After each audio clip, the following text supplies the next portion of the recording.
got a rink to myself, and today it's all about the quick start, the sprint. And to me, the sprint is the first 1 to 18 strides. I'm gonna go down here because the audio is gonna be shit. It's windy. I've been shooting footage for this video, and every time I shoot footage on a particular subject, I do notice things about what I'm doing. I noticed in particular how high I am on start. I have talked about being in a slightly higher profile and skating down the barrel, getting nice and low.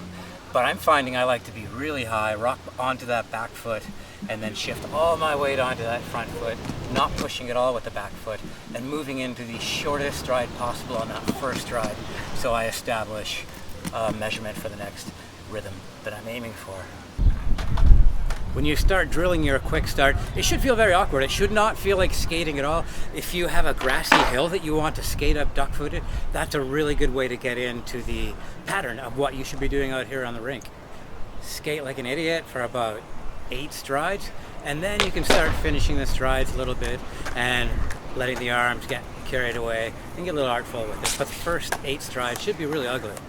At no point should your spine be neutral or concave. You've got to keep yourself convex, keep the glutes involved, and attach the legs to the upper body. So there are various starts. There's a start that goes like, how's it go?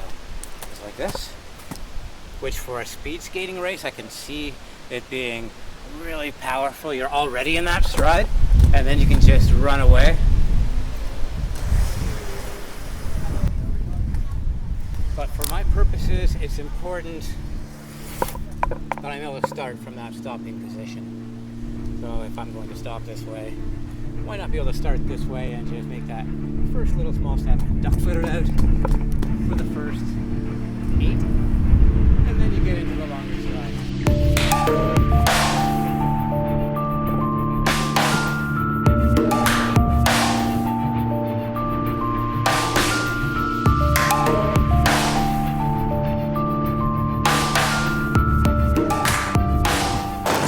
So for a complete sprint, it's imperative that I hit the longer stretch. The rink's just about 20 meters too short. I need about 14 to 24 strides before I'm shifting into the point of voluntary glide. That's when I actually decide to glide on each foot in order to be efficient and powerful as I shift into the long straightaway.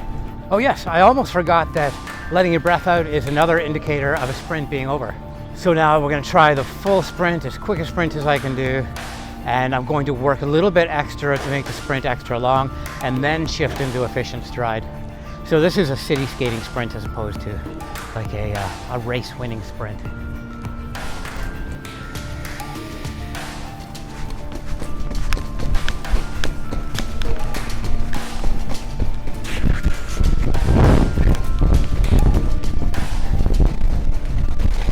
If you're going down the hill, and you normally don't go down that steep a gradient, your feet will go faster than they used to, and that will translate over to the flat.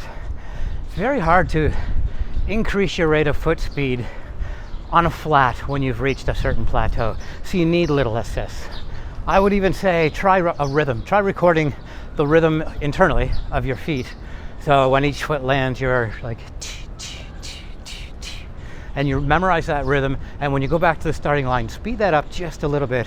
Otherwise, you're going to just be rehearsing what you've previously done. Okay, I know I have a better one left in me. Gotta go shorter on my initial stride. Okay, now go into a reasonable sprint where I do the quickest sprint I can possible, let my breath out, and then move into the longer, more efficient sprint with more and more glide. Here we go.